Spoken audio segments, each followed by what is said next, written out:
ഇന്ന് തന്നെ ഡൗൺലോഡ് ചെയ്യൂ. കാണൂ നിങ്ങളുടെ ഫേവറേറ്റ് ഷോസ്. നീ എന്താ എന്നോട് ഇതൊന്നും പറയാതിരുന്നേ? അത് പിന്നെ മന്ത്രവാദിയുടെ അടുത്തൊക്കെ പോയിന്ന് പറയുമ്പോ അമ്മ ദേഷ്യപ്പെടുന്നു കരുതി. മോള് പറഞ്ഞ നിലയ്ക്ക് കാര്യങ്ങൾ കുറച്ച് സീരിയസ് ആണല്ലോ നിർമ്മലേ. നമുക്ക് അമ്മയ്ക്കൊരു ചായ വാങ്ങിട്ട് വന്നാലോ? ഇനി ചായയും കുടിച്ച് ചോറും തിന്ന് ഇവിടെ ഇരിക്കാൻ പോവാ? എനിക്കൊരു ചായ കുടിക്കണം അമ്മേ. എന്നൊന്ന് പോയിട്ട് വാ. വാ, നടക്ക്.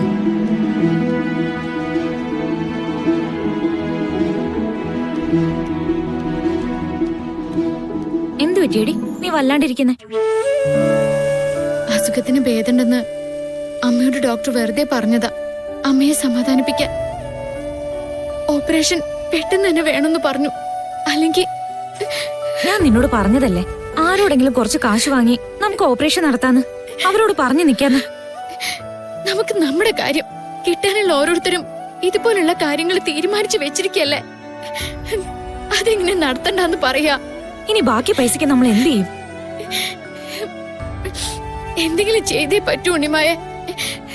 ഇനി വൈകിയാല് അമ്മയുടെ ചികിത്സയെന്ന് ഒഴിയെന്ന് വരെ ഡോക്ടർ പറഞ്ഞു. എന്റെ ഈശ്വര,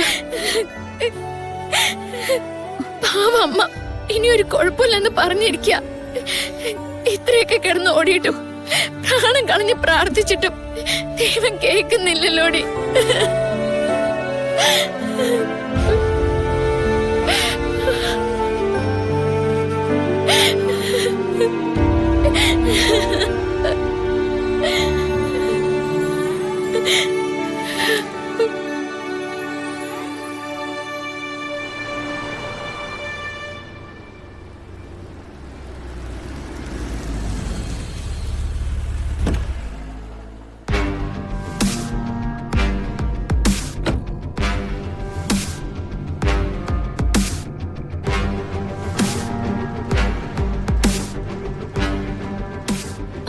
അതെ, എക്സ്ക്യൂസ് മീ.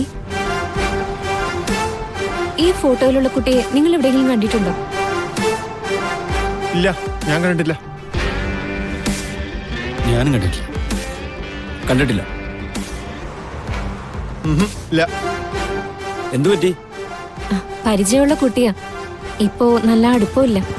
ഒന്ന് കണ്ടുപിടിക്കാനായിരുന്നു. ഈ ഏരിയയിലൊന്നും കണ്ടിട്ടില്ല. ശരി ഏട്ടാ, താങ്ക് യു. ശരി.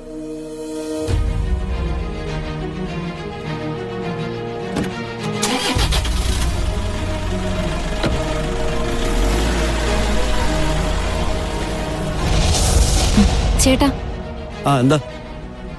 ഈ ഫോട്ടോയിലുള്ള കുട്ടിയെ എവിടെയെങ്കിലും കണ്ടിട്ടുണ്ടോ? ഇത് നമ്മുടെ ഗോപാലിന്റെ കൂടെ ലോട്ടറി വിൽക്കുന്ന കൊച്ചല്ലേ? ആ, ചേട്ടനെ അറിയോ? അറിയാം, അവരോട് ദിവസവും വരുന്നവരല്ലേ. ആ കൊച്ചിന്റെ പേര് കൃഷ്ണ എന്നോ അങ്ങനെ എന്തോ പേര്. ഈ ഗോപാലിന്റെ വീട് എവിടെയെന്ന് അറിയോ?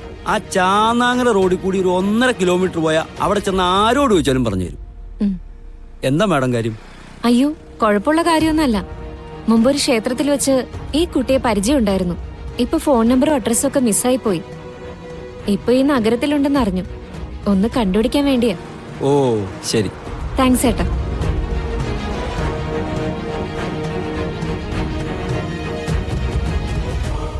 നന്ദ, നീ എവിടെയാ?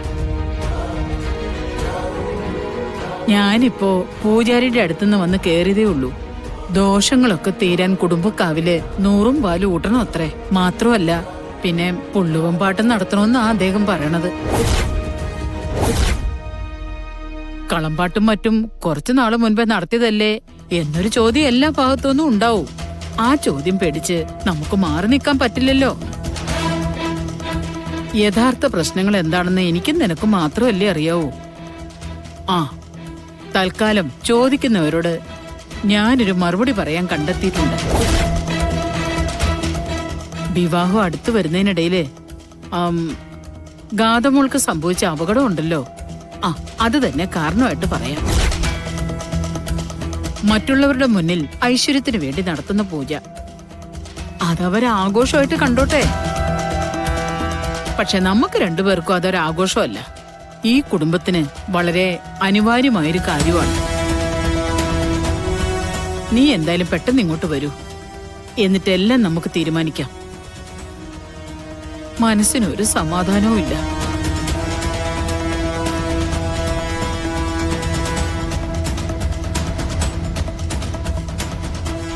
എങ്ങനെയെങ്കിലും ഇതൊന്ന് മാറ്റിത്തരണേ ഭഗവാനെ. അതെന്താ അത്? അമ്മയ്ക്കും ഏട്ടനും മാത്രം അറിയാവുന്ന രഹസ്യം. ഞാൻ അറിയാതെ ഇവിടെ എന്തൊക്കെയോ നടക്കുന്നുണ്ട്.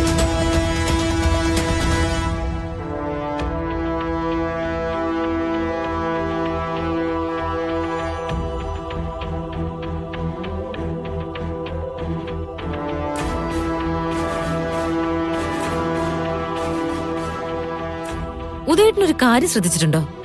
നമ്മുടെ വീട്ടില് ഏത് പ്രധാനപ്പെട്ട കാര്യം നടക്കുമ്പോഴും അമ്മയും നന്ദേട്ടനും തമ്മില് രഹസ്യമായി എന്തൊക്കെയോ സംസാരിക്കാറുണ്ട്. അതിപ്പോ ഇന്നും ഇന്നലെയും തുടങ്ങിയൊന്നുമല്ലോ. അമ്മയ്ക്ക് മനസ്സിൽ എന്തെങ്കിലും തോന്നിയാ ഒരു തീരുമാനം വേണമെങ്കിൽ അളിയന്റെ അഭിപ്രായമാണ്. അളിയന് നേരെ തിരിച്ചു. അതൊന്നുമല്ല, അവര് തമ്മില് പറയുന്നത് അതൊന്നുമല്ല. ഈ കുടുംബത്തെ സംബന്ധിക്കുന്ന എന്തോ ഒരു രഹസ്യം. രഹസ്യോ? ആ, നമ്മൾ ആരും അറിയാത്ത എന്തോ ഒരു കാര്യത്തിന് അമ്മയും നന്ദേട്ടനും ഒക്കെ വല്ലാതങ്ങ് പേടിക്കുന്നുണ്ട്. അതെന്താണെന്ന് എനിക്ക് വ്യക്തമല്ല. പക്ഷെ അവരുടെ സംസാരത്തിൽ അതുണ്ട്. അവനിപ്പോ എന്ത് ചെയ്യാനാ? അളിയനോടോ അമ്മയോടോ ഇപ്പൊ ചെന്ന് ചോദിക്കാൻ പറ്റുമോ? അസലായി. ആര് പറഞ്ഞു ചോദിക്കണോന്ന്? ഇനി മുതൽ അവരെ രണ്ടുപേരെയും ഒന്ന് കൃത്യമായി നോക്കിയാ മതി. എന്താണെന്ന് നമുക്ക് പിടിക്കാൻ പറ്റും. അമ്മേ,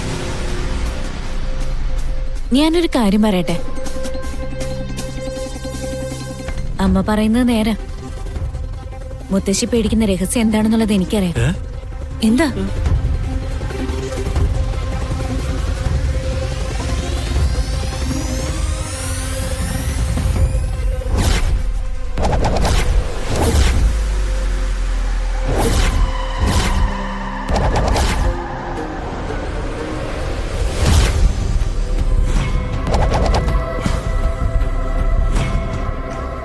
ഇതെല്ലാം കാണിക്കുന്നത് ഉഗ്രമൂർത്തികളായ രണ്ട് നാഗങ്ങളുടെ സൂചനയാണ്. അത് രണ്ടും തറവാടിനെ ലക്ഷ്യം വെച്ചിരിക്കുന്നു. അന്നു മുതലും എനിക്ക് സംശയം തോന്നിയതാ അമ്മേ. ഇത്രയൊക്കെ ചെയ്തു കൂട്ടിയിട്ടും നീ എന്താ എന്നോട് ഇതൊന്നും പറയാതിരുന്നേ? അത് പിന്നെ മന്ത്രവാദിയുടെ അടുത്തൊക്കെ പോയിന്ന് പറയുമ്പോ അമ്മ ദേഷ്യപ്പെടുന്നു കരുതി. മോള് പറഞ്ഞ നിലയ്ക്ക് കാര്യങ്ങൾ കുറച്ച് സീരിയസ് ആണല്ലോ നിർമ്മലേ. അതെ, എന്തൊക്കെയോ കുഴപ്പങ്ങൾ നമ്മുടെ തറവാട്ടിലുണ്ട്. ആർക്കറിയാം, ചിലപ്പോ ആ കുഴപ്പങ്ങളായിരിക്കും നമ്മളെ സഹായിക്കാൻ പോകുന്നത്. മോളെ, വെളിച്ചം കിടക്കാത്ത മുറിയാണെങ്കിൽ പോലും അതിനകത്ത് നിന്റെ അമ്മയുടെ നോട്ടം കിടക്കും. എന്റെ ഇത്രയും കാലത്തെ അനുഭവം കൊണ്ട് ഞാൻ പറയുന്നതാ. ഞാനത് കണ്ടുപിടിക്കൂ ദേട്ടാ. അങ്ങനൊരു രഹസ്യം അമ്മയും ഏട്ടനും കൂടി ഒളിപ്പിക്കുന്നുണ്ടെങ്കില് അതെനിക്ക് തിരിച്ചറിഞ്ഞേ പറ്റൂ.